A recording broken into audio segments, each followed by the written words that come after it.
What's up, y'all? I'm Adrian. Hey, I'm Carlin. And we are the Marriage Talk. We got another conversation here today. What are we talking about today, Sunshine? We are talking about a man's need to fix it. So we're going to title this one, Mr. Fix It. Wow. So I guess men that I've been hearing from my wife for the last 22 years, every time there's something that's going wrong, when I start shooting out my suggestions on how she should fix it and how she should solve it like I would solve it, I've been getting the same thing over and over and over again. And that is, hey, I don't need you to fix it. I just want you to listen. Right. Huh? Right. Is that what we're talking about? That's what we're talking about. Because my question is, I get it that God put some things in you as well. He put some things in us. But what is it, the push and the desire so strong for you to have to fix it? Yes. When I come to you sometimes, I just want a hug. Or I just want you to say, hey, or run down one thing, and then but you won't do that. You give me a whole lecture. What is that about? I think that men, by God's great design, we have on the inside of us to be able to tackle solutions. And so if our wife is going through something or dealing with something, or if she's not happy about a certain thing, I think we just feel like we could fix it. When we're not realizing that you guys are women by God's design, you are emotional, so you don't need fixing. You need to go through an emotional process as a woman and to be able to go through that process until the process is over. Mm-hmm. So there's nothing that we can do, men, to change our wife's emotional process. I've had to learn that. Now, to men's credit, being Mr. Fix-It is not always bad. It's a good thing because that's part of the leadership, right? That's part of leadership. So listen, men, we have to understand, and women, listen up. Your husband is going to be Mr. Fix-It, whether you like it or not. That's just what it is, because that's what he's designed to be.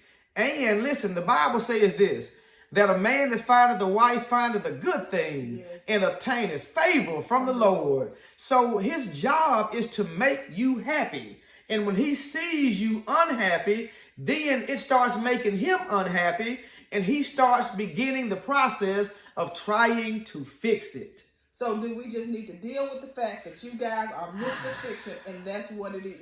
You're going to have to accept that for one. Okay. But now we can get better at that. Okay. But if I see you going through an emotional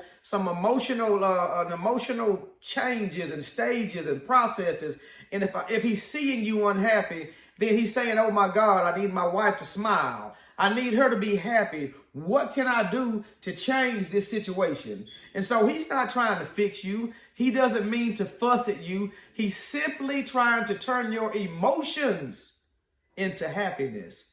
And that can't even be done. I mean, that possibly can't even be done. I'm learning that sometimes when my wife is upset about something, especially at her job, with the kids, or just something that's dealing with life, sometimes we have to give her the space to let her go through that process. Or just to listen. Just be a Or just listen. But then I do want to Hold on. Do we listen and not say anything? I mean, just in that instance, what do we do?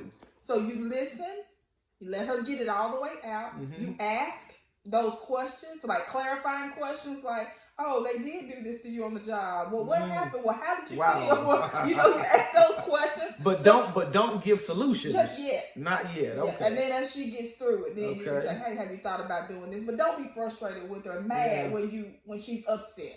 Don't be mad with her when she's upset. And ladies, I want to challenge you to remember that your husband's the Mr. Fix-It by design, by God's design, and that's part of his leadership. So appreciate the fact that he's giving you what God has put in him to try to fix it, to try to make it better.